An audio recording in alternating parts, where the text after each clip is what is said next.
Hi, guys, and welcome to another episode of Made Visible with me, Ankur. And boy, do we have an episode today. Let's start first with Lou Elizondo, our other poster boy for disclosure, and see what he has to say. Let's check it out, guys. This is not going away. And my real fear here is if we continue to ignore this topic, we're going to be in another really bad situation. Where we're going to have an event that is going to potentially eclipse the impact of 9/11 had on our society. That day is coming if we are not careful. If we do not take this topic seriously, it's a matter of time before some state or non-state actor figures out a way to utilize technology against us, to weaponize it. And it doesn't have to be necessarily drones, right? And if there's an adversary out there that has managed to reverse engineer UAP technology, can you imagine that scenario, right? Imagine some rogue nation like, I don't know, North Korea, having the ability to exploit and reverse engineer just even some of the capabilities that we see now associated with UAP. That's a nightmare scenario. This is not going away. Okay, hard words by Lou Elizondo talking about how all the governments in the world need to come forward with what they know about this subject. Otherwise, we're going to have an event that's worse than 9/11. So let's go back and see what 9/11 actually did for the world. So after 9/11, we actually had more checks in the airports, higher security around aircraft, new rules, right, surrounding air travel. That was what 9/11 did. So if he is saying that this technology can be used to probably deliver bombs, there could be further limitation of freedom of drone movement, right? Maybe to protect against these kinds of attacks where a craft that's made by humans loaded with nuclear weapons or tactical missiles just flies over, drops that payload onto a very sensitive part of the world, like a major city center, and then flies away. This is a real possibility. If if we go by what he's saying, he probably is referring to the propulsion systems inside of these UAP and how we have reverse engineered that in a way and setting in which a rogue state like North Korea or some other rogue state, and there are many, could use this technology to drop bombs in the middle of city centers across the world. And if you know this technology, it's instantaneous travel. So it could just blip in to existence above a place, drop the bomb, and blip out. And it would not be detected even before the bomb hits the ground. It would be gone. In such a like a nightmare scenario, what he probably is referring to is the fact that these technologies have to be at least expressed. But in such a nightmare scenario, every state that knows how to bring these crafts down, how to stop this technology at its heels, is through directed energy weapons. So, the other side of this coin is that directed energy weapons blasting through our skies means limited air travel, means highly monitored skies, means that you can't fly a drone because it would just get knocked out of the sky because of the amount of electromagnetic interference. At least the governments that are capable around the world will be pushing through into their air to stop these kinds of attacks from happening. So it could just be like one black swan incident where a bomb gets dropped in the middle of a city center in some obscure part of the world. which will result in countless number of countries deploying directed energy weapons and prevention measures, prevention countermeasures. So this is what he could mean by a 9/11 type of event. He's very cryptic. Everyone who knows this is very cryptic. And I think till either an alien force or a governmental force decides to bring this to the fore, it's really not coming out.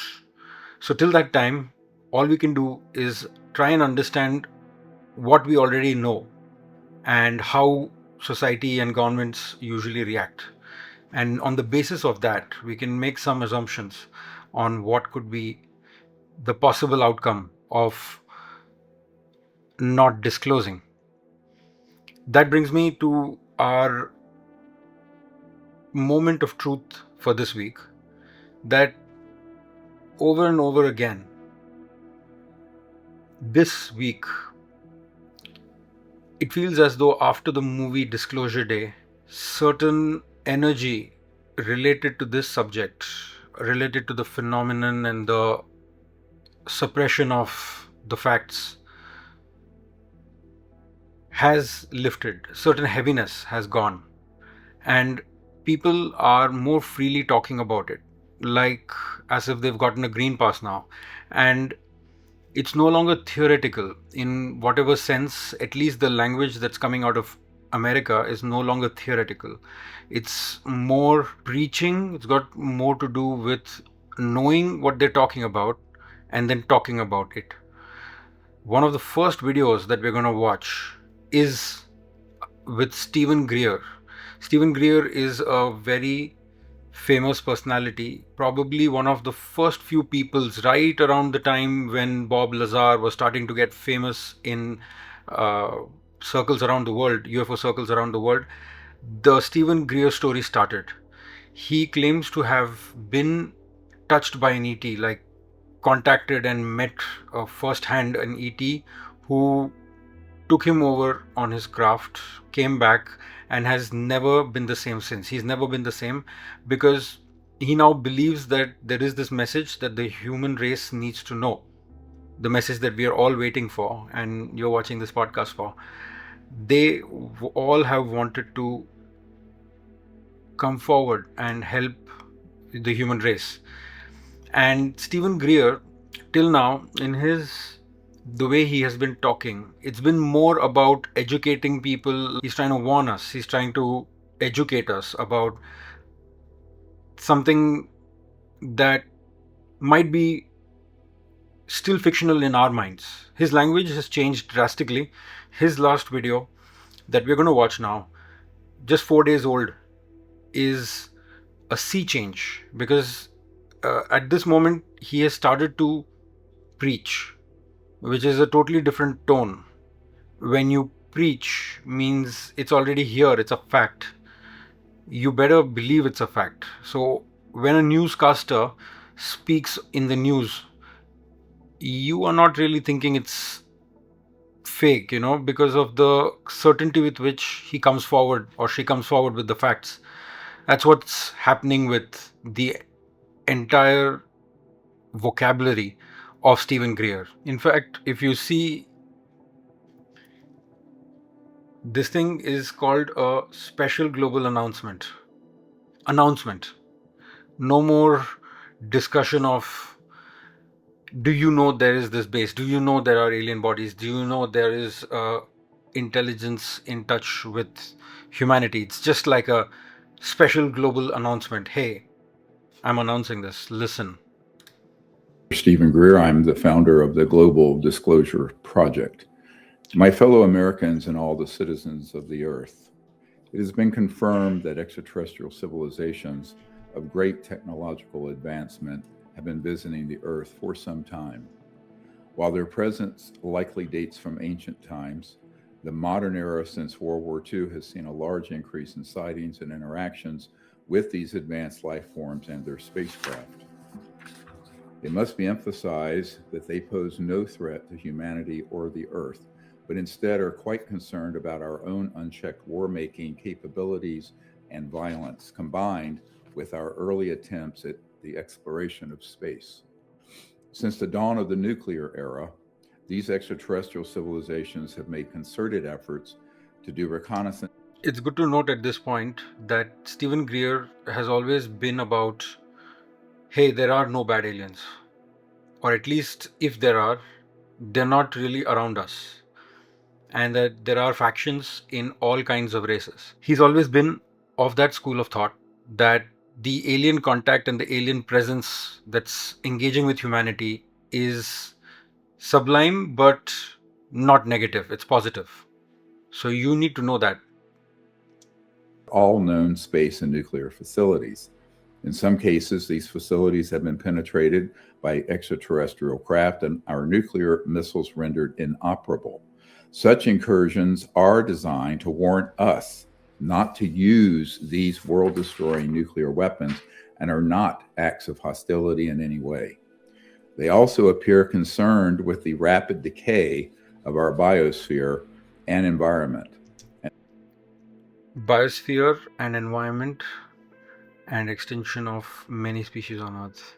Now, this is the part where you need to pay attention, because at any point in the past 30-40 years, any kind of interaction where an alien has relayed its mind to any human telepathically, they've always shared images of global destruction, the world completely under fire. They've shared, the ETs have shared imagery of poisonous gas destroying generations, and kind of like a reminder or a message that, things could go really bad if you humans don't take care of your planet and yourselves and your self-intent. And that same theme is recurring even in his message, has recurred previously in the Ariel school sighting. It's not even a sighting, it's like a massive contact incident where nearly 80 students are able to draw the very next day after this happens and is reported. They're able to draw the exact same alien face. 80 kids, you really can't train. It's the same craft, the same aliens, the same set of messages that all of these kids receive. Take care of the environment and be careful of using nukes, and don't destroy one another in the process. So this is all again the same theme that he is reiterating. These technologies for violent or destructive purposes, every nation and people on earth will rise up to immediately stop it. We face a choice. If we do nothing, our environment and civilization will degrade and we may face extinction. If we use these new technologies and knowledge and science for war and destruction, we will also surely.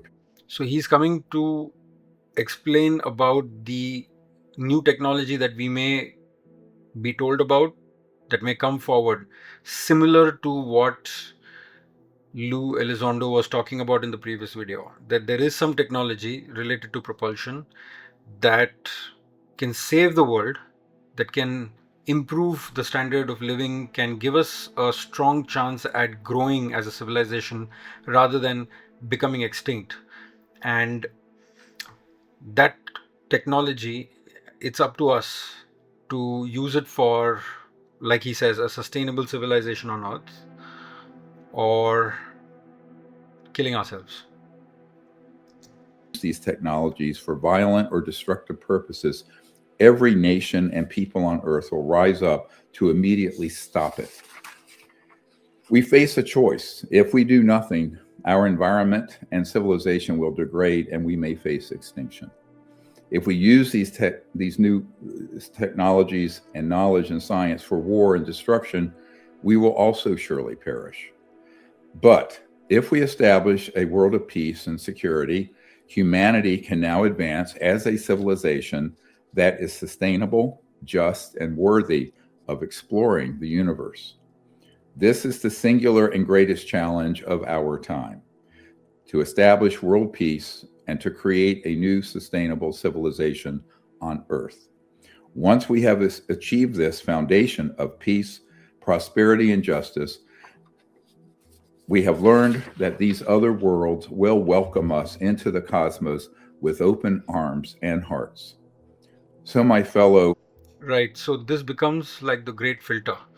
This is the point where if we become one, learn to work with one another, and not weaponize this technology, whatever this technology is, most likely unlimited, infinite, high speed, like instantaneous propulsion, navigation, and arrival at various parts of the world where distance no longer matters. Maybe you're even traveling through time because of this, and in small buckets of time. But having this knowledge and then being able to use this peacefully, right? That is where we need to be for us to be accepted. Where and it makes sense. Like if you saw a bunch of chimps, and if you felt like, hey, let's give them a gun, let's give them an AK-47 fully loaded and clipped up, let's see what they do with it. And if they use it to protect themselves instead of killing each other or seeing what happens, like killing other animals, or maybe if they shoot down vegetables and fruits with it, suddenly that same AK-47 is being used for something peaceful. And maybe you might call them to your house party, right? Because they can handle a gun, right? So there's a certain level of reform that the aliens, the ET, are expecting from us, which, when displayed on a large scale by nations and states and geographies, will result in not just contact but invitation to be a part of an intergalactic body of some sort. these technologies for violent or destructive purposes, every nation and people on Earth will rise up to immediately stop it. We face a choice. If we do nothing, our environment and civilization will degrade and we may face extinction. If we use these new technologies and knowledge and science for war and destruction, we will also surely perish. But if we establish a world of peace and security, humanity can now advance as a civilization that is sustainable, just, and worthy of exploring the universe. This is the singular and greatest challenge of our time: to establish world peace and to create a new sustainable civilization on Earth. Once we have achieved this foundation of peace, prosperity, and justice, we have learned that these other worlds will welcome us into the cosmos with open arms and hearts. So, my fellow Americans and citizens, extraterrestrial peoples that have been captured, some living, some deceased, as well as the man-made craft that we have been making since the late 1950s that have been used in illegal operations. This is also very contentious because what he claims, and he's been the first person to claim that, is that a group of people who have been able to exploit these technologies that include propulsion, being able to become invisible at certain angles, high powered energy weapons, and things like that, they have a cabal. He uses the word cabal. They have a cabal, and they've been taking advantage of these technologies in a way where they are actually pretty criminal, like abducting people, doing drug runs, probably, smuggling money, and they are doing it undetected because no current technology is able to catch these unless they stop and hover and want to be seen. And he lays it out that all of them, like the US government, the everyone is really involved in this, like the Indian government, the Chinese government, everyone has people who are now a part of this new body that don't answer to governments, that don't care about state lines, and do everything with impunity. So he comes from that, and he has a lot of data to back it up, and he's given presentations which are pretty scarily dense with information without really getting anything happen to him. Like nothing has happened to him, he's not ever been harmed, maybe threatened, but the kind of information he has presented on slides in front of massive crowds, just openly dense information, it's unreal. Disclosure efforts by operatives from the same illegal group that has kept the subject secret for 80 years. For this reason, it is time for other nations of the world to step up to the plate and do their fair share in moving forward disclosure, and includes adversaries of the United States who must forget their normal geopolitical concerns and look at the world as a whole, as humanity as one, and moreover, as the Earth one amongst many planets in the universe. This must be done targeting of extraterrestrial spacecraft and peoples. Yes, that's the other thing he's talking about is ceasing to pull down alien craft, stop harming the occupants that they find alive, having the decency to return whatever is crashed and belongs to not us, belongs to the ET, having the humanity to do that. This is another thing that he has always. So, this special global announcement, I've never really focused or dwelled too much on the words of Stephen Greer, although he is pretty accurate and very consistent with his messaging, is simply because it's very repetitive. And this, if you hear this, this is all he has to say in almost every video that he does and every interview that he does. This is what he's about. He's about this message. And even ironically, if you remember the previous clip where Lou talks about technologies of this nature being used by state actors and non-state actors, he's still talking about humans who could do the damage and create a new kind of world that we saw after 9/11, a similar kind of world. I mean, it happened in the Americas, right? But it affected every airport in the world. Every airport, every security gate has this new machinery to scan you, scan your luggage, and all of these things are being followed to the teeth is simply because of 9/11. And there could be something like this happening next, and that too will not be because of aliens, though aliens will not stop this from happening, because they never really do stop anything from happening. They just try and minimize the damage sometimes. But yeah, this is a pretty wild school of thought. So this was the first video, and let's move on to the second one. This is uh, about 5-10 minutes long, and this is a person called Daryl Anka. He's a channel, right? So a television, he's the television, his body is the television, and the channel inside changes from him to a different channel.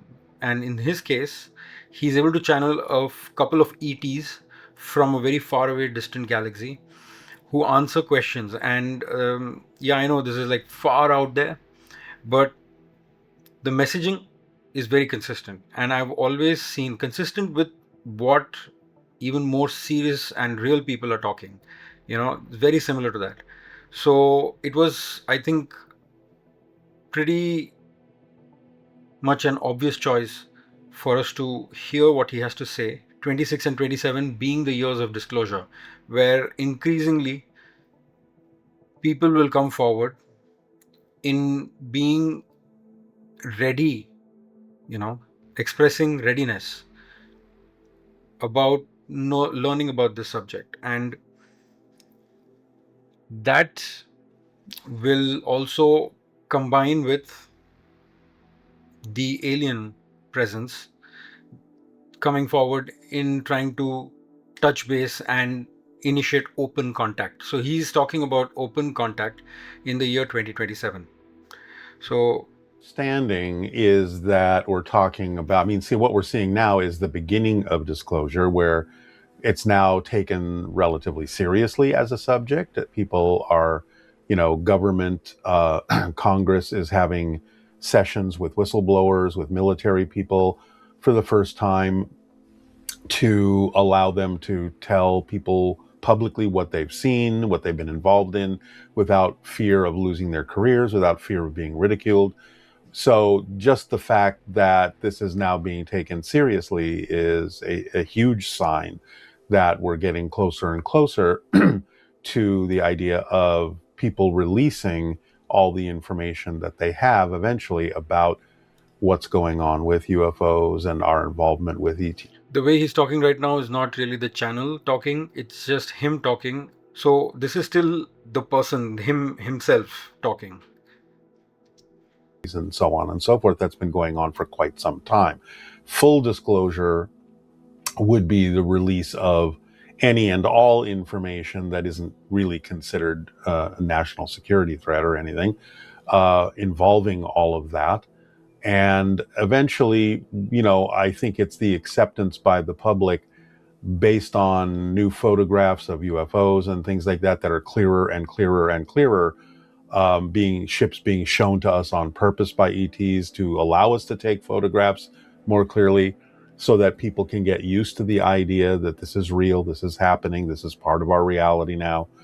And then eventually, we will be literally physically introduced to a lot of the extraterrestrials that have been working with some people on Earth behind the scenes to help humanity evolve, to improve. So he broadly creates 3 stages in his explanation of the contact and disclosure phenomenon, the movement. He says that the first stage will be when we will get clearer and clearer photos. Now, between the 3 big information drops by the Department of War in the last 2 months, I'd say yes, some of the footage actually has been getting clearer. Especially the last drop, there were 1 or 2 really nice videos that were worth watching.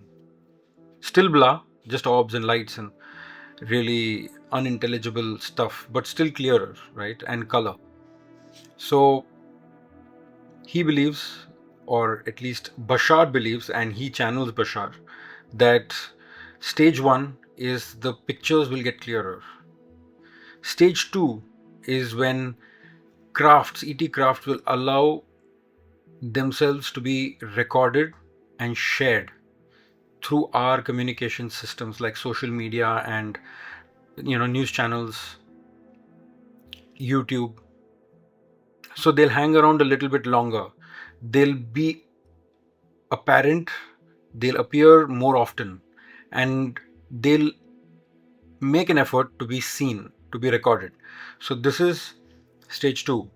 And stage 3, as per him, is when we will be introduced to actual ETs. Probably we'll start with hybrids, right? People who hold alien DNA, people who are half alien, half human.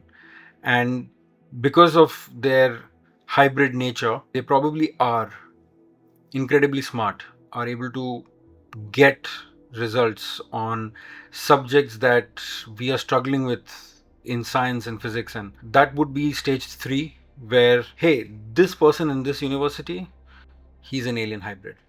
Hey, that scientist or that researcher or this global leader or this international businessman, probably Elon Musk. I really am betting on Elon Musk to be an alien hybrid. But this will be another stage where we will get prepared by slow trickle of information. Probably now that we are already in the 2030s, very soon, we're very close to the 2040, 2050 timeline of total disclosure. So this might be the next stage. So this is what he feels, and he of course goes deeper into this video about how timelines will split, and a series of events will cause certain people to remain in an earth where there are no ETs, and another group of people to believe and then to move and ascend or change their course of timeline into a world where this is commonplace. All right, now the final video is about a bunch of random bits of information given by Linda, who is also pretty connected to this topic, though to what degree really maybe time will tell. After 20 years I might know how real or how much of it that she spoke about is real. But at the moment, all we can do is hear her and probably make up our own minds as to what we'd like to take and what we'd like to leave with her. Friendly extraterrestrials, and that we started going out into the Milky Way galaxy with the help of these ETs in 1970. That's the third theme now. We are using their help to go out into the universe, which means that some parts are established. They are already here. They've already mated and made hybrids. The hybrids have already started to work with humanity. Humans have already reverse engineered the shit out of that technology. And humans have already started a certain small group of humans or type of a breakaway civilization, an international organization which is not under any government, has already started to travel into space and visit other worlds. Me too. They wanted an agreement where they could abduct a certain percentage of people for sperm and for eggs. It was made very clear to Dwight Eisenhower, we will not allow you to continue.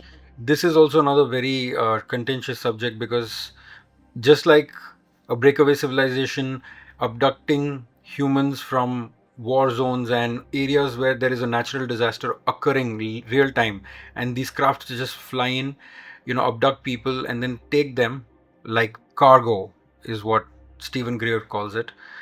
They take them to these bases where they're given work, mundane work of sweeping and cleaning and managing the place and managing the office and admin work and things like that. So the other contentious issue here is that Eisenhower was given this offer where we'd give you technology, but you let us pick up humans at a certain percentage from around the world. And it's almost like how you have tagging devices on cows. Similarly, world leaders have these mobile phones and these mobile networks, I feel, not just for communications, but also to track us. These health devices to track our heart rate, to all these blood tests to track our DNA, to make sure that there is as little contamination, there is as little overstepping by the alien force as possible, while they maintain safety of humans. This is a theory. This is my theory. We will allow you to take our technologies in return for a Very number of clear to Dwight abductions. Eisenhower, we will not allow you to continue to do any atomic warfare because you do not understand that when you are splitting the atom, you are tearing into dimensions that you know nothing about. The landscape of the entire UFO phenomena going back 2,000, 5,000, 45,000, 270 million years. Homo sapiens sapien has never known, are they friendly? Are they hostile? Are they neutral? The control remote viewers who had these tasks in Project Stargate in the 1980s, Lynn Buchanan told me every one of them was tasked at some point, and then later on, they would talk with each other. And the very skilled controlled remote viewers working for the CIA and the Defense Intelligence Agency, they all got that the universe is full of consciousness, right, and that it fell into these categories of friendly, neutral, and hostile when it came to the Earth. General Eisenhower and Churchill looking at each other eye to eye. They must have had a private discussion that was further away from that security guard who heard those words that could have been the proclamation between the UK, the United States, and the Allies of World War II. We're going along with Churchill. Zero. Nobody is to know anything for the foreseeable future. We have to get out of World War II. We have to get beyond. Not just the first thing that Churchill has ruined, if I had to add. He's ruined a lot of things. A lot of treaties, a lot of decisions that he has made have affected the world negatively. In his sense, probably to protect, but mostly just negative. The war, and we cannot introduce UFOs and ETs, and that stuck as a policy. Now, at the other further end, also involving Dwight D. Eisenhower, I have had half a dozen sources over the last 30 or 40 years tell me that they do know for a fact, even if they can't show me photos, They can't show me 16 millimeter film that would have been shot back then. But that Dwight Eisenhower did not go to a dentist when he was in Palm Springs with his wife and with an entourage as president. That he was flown secretly to, it was Edwards Air Force Base, not Area 51 and not in Palm Springs, that he was taken to Edwards Air Force Base and introduced, So she's talking about the meeting at Edwards Air Force Base where Eisenhower met two species of aliens. We've had this before on the episode where one species offered, where one alien race, the tall whites, wanted us as humans to remove nuclear weapons from Earth and focus on just growth, and they would give us the technologies and sciences. And the other was this gray species that wanted humans as trade for scientific knowledge and progression. In this part, she's talking about how the best labs in the world, in massive quantities, massive complexes and spaces, are underground. That there is stellar trade routes that we are working, have been going on these interstellar trade routes, and that his contract was he would go for 2 to 5 years and he would come back to the Earth, download all kinds Download just means knowledge. of briefings. I was told long ago that it's northeast, it's a big field northeast of Perth. And so that China would own all of that valuable gold and the rare metals northeast of Perth. And thank heaven, the Prime Minister had made a speech. If we sell for current money to China, where they could abduct a certain percentage of people for sperm. So this ends again at the same place where she's talking about, people making deals, government making deals with extraterrestrials where they get humans for sperms and eggs, and we get technology, downloads, or access to interstellar trade routes, which will benefit a certain percentage of humans as of right now. And disclosure might just be the exposure of this breakaway civilization, these forbidden technologies, this covert operation that is abducting humans from war-torn places as to use as slaves and things like that. It was a pleasure spending time with you as usual, and I'll see you in the next one. Bye bye.